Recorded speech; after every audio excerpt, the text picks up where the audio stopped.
Well, hello there, humans to be Earthlings, whoever you are, wherever you are, whatever you're doing, and whoever you are lucky enough to be doing it too. I'm Bushka on Blitz, and today we're going to be looking at tips for tubby tanks. Well, that's really a very, very long bow to draw. It is a tubby tank indeed, the E50m, but it's also an excuse for me to drive what is one of my very, very favourite bits of German machinery.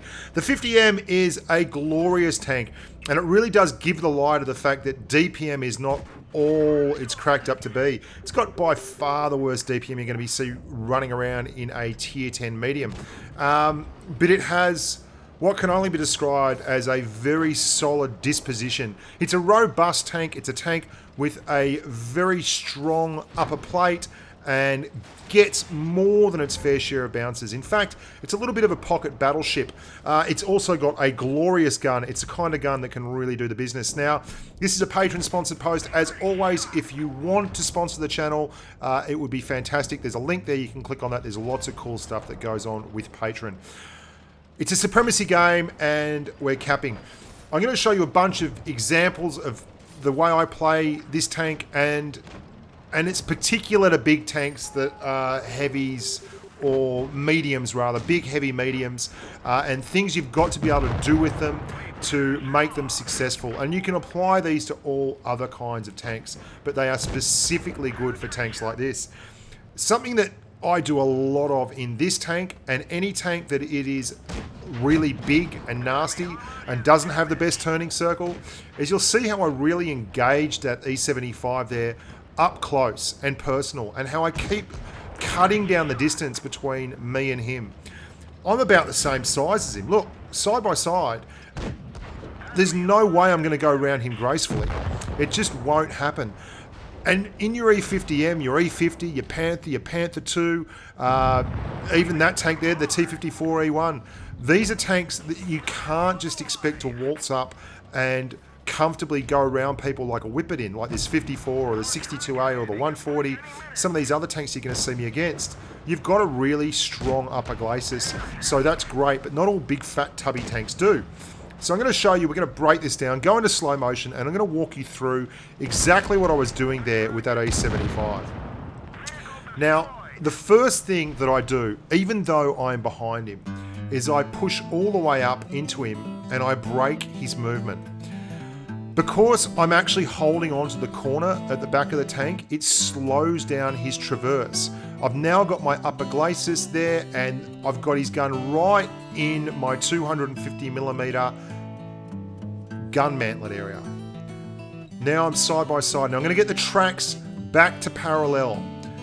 And you can see I'm dragging on the edge of his tank again. And I'm not going to let him get away with it. I'm going to pull all the way back, and then as he reverses, I change direction again. We're at a big angle again, and he gets a bounce. We straighten up, we go parallel again to his tank, and then we're going to turn around him. We're stopping him from turning. Look at that. He can't turn. And then we decide when he's going to turn. We try and track him. We miss the tracking shot. So he's now going to reverse around. Yeah, all over. But the key there really is that I am getting contact. I'm getting body contact with him. I'm retarding his ability to turn. And it minimizes the fact that I'm not the most mobile, easily turned tank in the world. Because if I'm doing that and he can't move and I can't move, then it can often become a case of who's got the highest DPM, who's got the best armor, who's got the best gun. And generally, you're going to be able to do that in an E50m versus an E75 or one of these other tanks. Not all the time, but on occasion. Now, this is a Supremacy game. I play Supremacy all the time. I enjoy it. Lots of people don't, and that's neither here nor there. I know we've got one cap. I'm pushing up around here, trying to make certain that they don't get B as a cap. And that's my whole point here. It all comes a cropper, but anyway. Always going for tracks. Look at the size of this thing. You can't hide it anywhere. But what I'm doing is using this rock here, and when I'm not firing, I'm behind the rock. I know there's guys on my right, not much I can do about that. I know that these guys are now capping B, not much I can do about that. And I know that I'm fast losing people on my team. And that's about the only thing I can help. What I'm going to do is push around here and try and get rid of this IS-8. See how I'm angled? I bounce, but look at the upper glacis. Look at the angle that I've got on my tank. Look at that gun. It's a really, really steep upper glacis. Look at this IS-8. He is going to go out sideways across it. There was no need for that. And because he's bailed and left that guy behind me to come up, I'm getting hit in the backside, which is no good. But I know I've got to kill this IS-8 to try and keep one of my last remaining allies alive. He's not shot yet, which is a bit of a worry. I'm pushing, I'm bumping, I'm doing everything I can. He's still not hit him. I don't know what he's doing. He's run out of gun or bullets or something. There you go. When I come back around here, I'm going to do the same thing. I've dropped adrenaline because I know we're in trouble. They've got 2 caps and they've killed so many. If they kill another couple, they're going to win anyway. There's not much I can do about that. But again, my angle, big fat tubby tank. Use the upper glacis. You don't want to be brawling. You don't want to be exposing that left-hand side as much as you can. You want to just... the IS-8's come out sideways again. We don't have a lot of choice. We're doing what we can. We're not giving him any shots. That draws it back just a little bit, but not enough. Again, the bounce, the angle. You've got to keep angling at that 95. I don't know where that went. Through his lower glacis. There you go. And we're going to run out of time on the cap. Really needed that shot to go in. And we get another one and another bounce. I mean, it's fantastic. If you've got a tank that's this big, you really have to minimize the time that the targets can see you. And that's what I'm doing up the top here. I am absolutely 100% trying to use this bush here for cover, get shots in, pull back, reset camo. Let the camo reset, and then go up and do it again. Big tubby tank. Lovely big tubby tank. I love it. E50m. Big, angry German.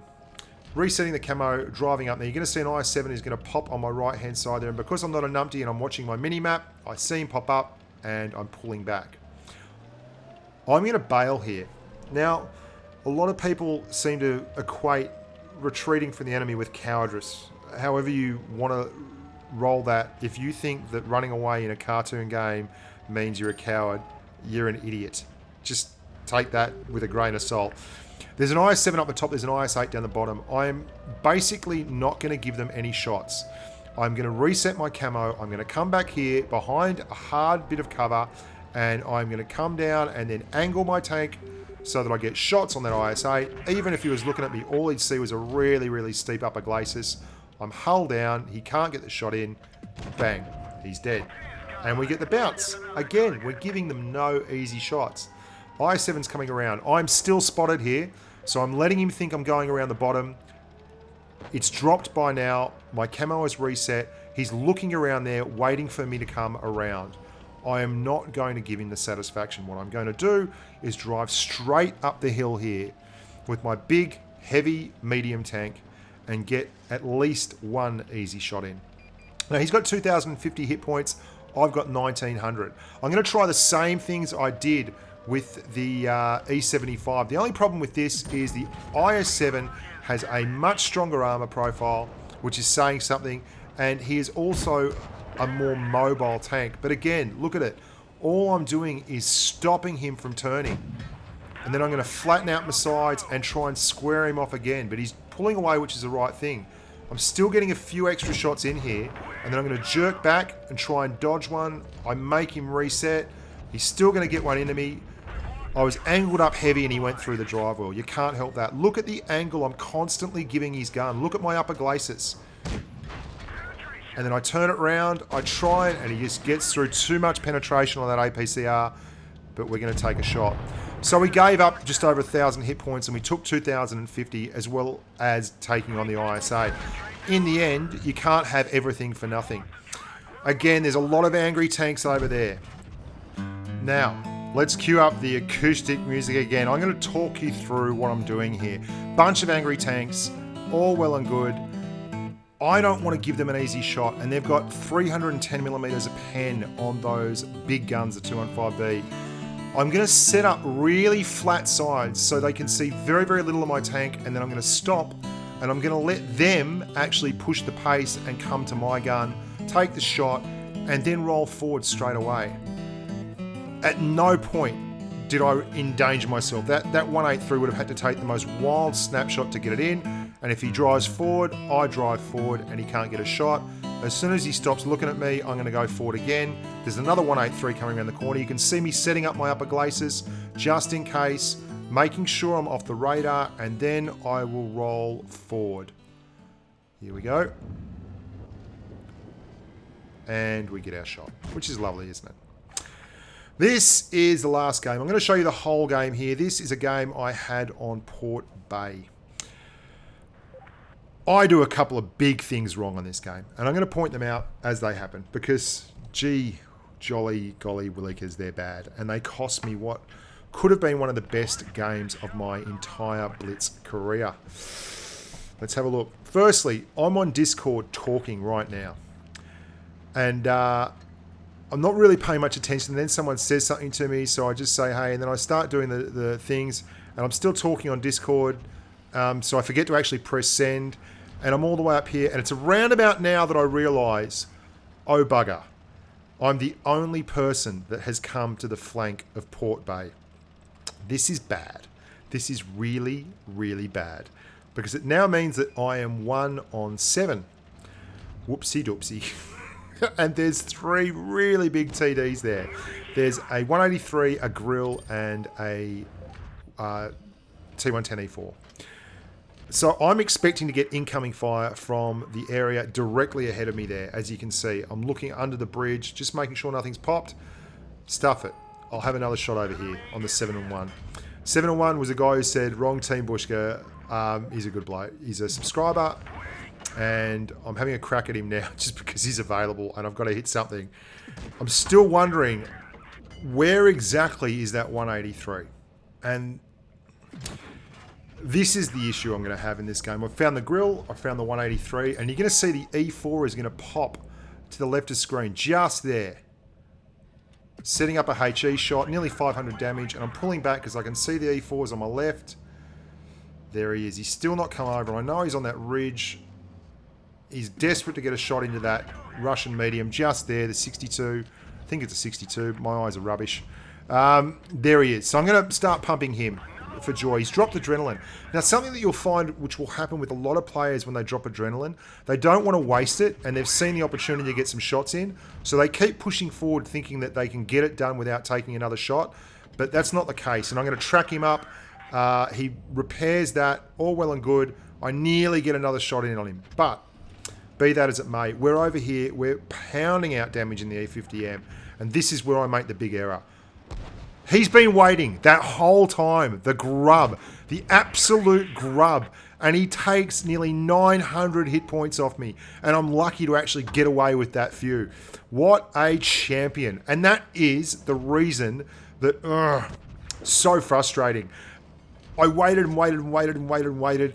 I thought, no, he can't be there. He was. He was just being as patient as they come.